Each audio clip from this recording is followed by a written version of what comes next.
Donc, comme première question, quand as-tu découvert ta séropositivité? C'était il y a 12 ans, j'avais 21 ans. D'accord. Est-ce que tu avais des symptômes? Moi, j'ai eu de la chance d'avoir des symptômes en primo-infection, Mhm. mais dans la grande majorité des cas, c'est asymptomatique. Comment ça s'est passé? Qui te l'a annoncé? Moi, ça a été le bordel total, parce que j'étais parti à Montréal. À Montréal, c'est là-bas que j'ai eu la primo-infection et je le saurai plus tard, mais j'ai eu une labyrinthite aiguë, ce qui a fait que j'ai pas pu marcher pendant plusieurs mois. Je suis rentré en France en urgence. Mon médecin pensait d'abord que j'avais la méningite. Puis ils m'ont fait des analyses. Le laboratoire m'a rappelé en me disant que c'était extrêmement grave, que ça demandait un traitement d'urgence et qu'il fallait absolument que je retourne voir mon médecin. Retourner au cabinet, c'était pas le médecin qui était présent, c'était le remplaçant qui nous a fait attendre, je pense, au moins 5 heures dans le cabinet. Il nous a fait attendre en fait de nous recevoir en dernier, un peu comme dans les années 80, quoi. Et il m'a reçu avec ma mère. Il a pas demandé à ma mère de sortir. Et il nous a annoncé qu'effectivement, c'était une pathologie qui était très grave, que ça demandait un traitement d'urgence, mais qui refusait de prendre la responsabilité de nous l'annoncer et qu'on allait devoir attendre que notre médecin généraliste rentre de vacances dans 2 semaines pour nous l'annoncer. À ça, j'ai eu la chance d'avoir une mère qui travaillait à l'hôpital, donc qui a pu trouver par des contacts un médecin qui a bien voulu nous l'annoncer. Ça a été une docteure en ORL qui a accepté que le laboratoire, parce que le laboratoire ne pouvait pas nous faire l'annonce non plus, renvoie les examens à son service. Et elle a été formée sur le pouce, parce qu'on l'a vu, parce qu'on est arrivé en service d'ORL, c'était un service éteint, c'était la nuit, il devait être 11 heures du soir, c'était la nuit complète, le couloir était éteint, enfin c'était hyper angoissant, c'était hyper chelou. Elle est bien restée 1 heure au téléphone avec une personne, je pense que pour apprendre des bases, et elle nous a fait l'annonce. Elle a été vraiment au top, hyper gentille, hyper professionnelle, hyper bienveillante. C'est par la suite, par contre, quand je suis allé au service d'infectiologie, où là, ça a été une autre histoire. Je me suis retrouvé avec plein de médecins différents. On m'a fait toute une batterie de tests et c'était hyper anxiogène. J'ai eu quasiment très peu d'informations. J'ai attendu 5 ans avant que quelqu'un me dise que j'allais pas mourir. La phrase que j'ai eue, c'est ça va aller, il y a des solutions, mais il faut faire gaffe. Alors démerde-toi avec ça, parce que tu dis mais ça va aller, ça veut dire quoi? Ah bah ça veut dire que ça va aller, mais ça veut dire que je suis en bonne santé, ça veut dire que je vais tenir, Ah bah ça dépend, il faut faire attention.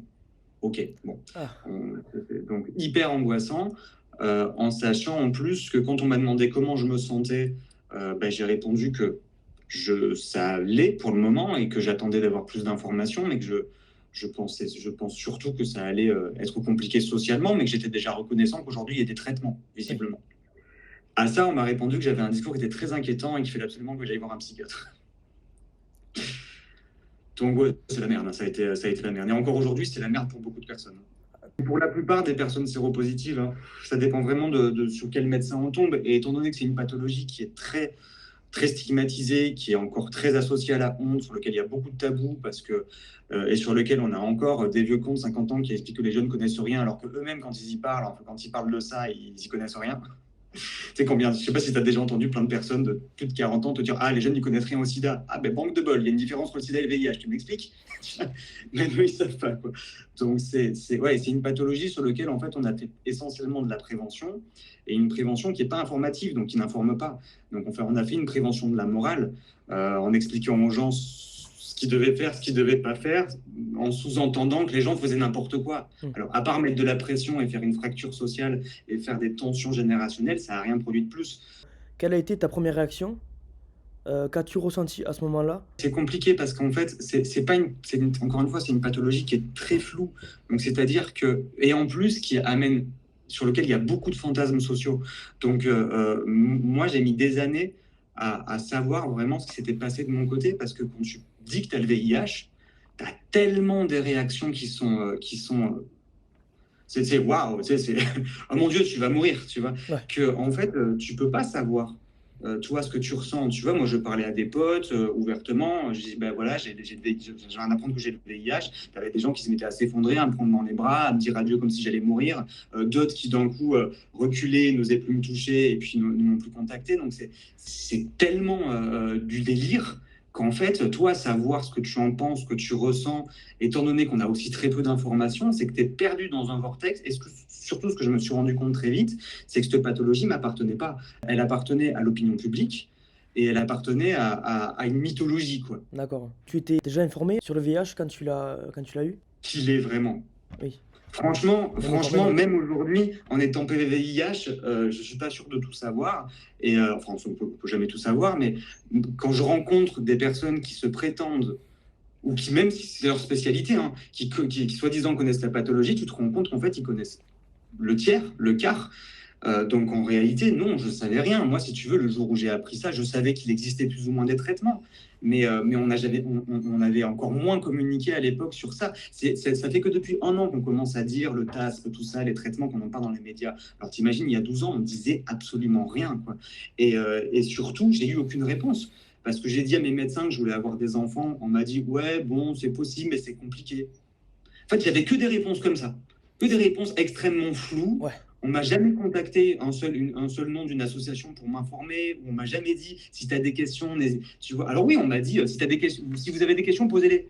T'es bien gentil, j'ai 20 ans, je viens d'apprendre que j'ai le VIH. Je vais pas te faire une liste de questions. Tu sais, j'ai pas passé ma vie, tu sais, à élaborer les questions que j'allais poser dans ce contexte-là. Les questions, en fait, elles viennent avec le temps. Et finalement, elles sont compliquées même à oser se les poser, puisque tu sens aussi très vite de la part, enfin moi en tout cas, j'ai senti très vite de la part de beaucoup de médecins quelque chose de leur, déjà de l'homophobie, parce que déjà combiner homosexualité et VIH, tu es à fond dans la stigmatisation, Du coup, de la sérophobie un peu. de la sérophobie et de l'homophobie. Ah, Parce ok, que quand d'accord. tu es Les deux. jeune, homosexuel, séropositif, on te regarde un peu comme un mec qui passe ses week-ends dans les tournantes, dans les backrooms, quoi.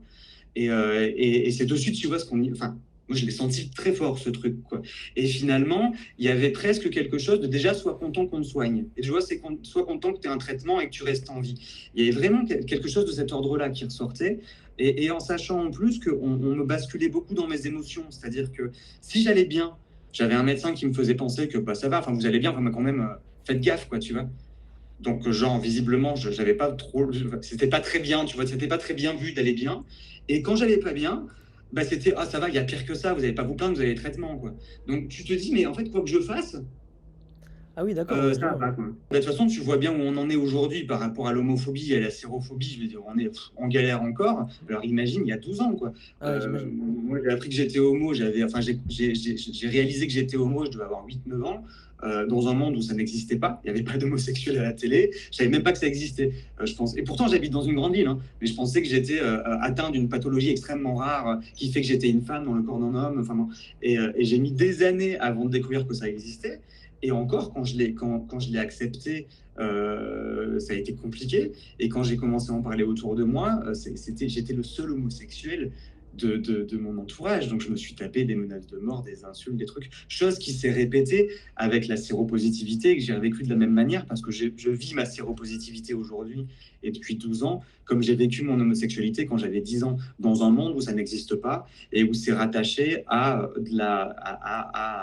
des personnes extrêmement dangereuses, des personnes qui sont tordues, des personnes qui sont des violeurs, des assassins, des pédocriminels, etc.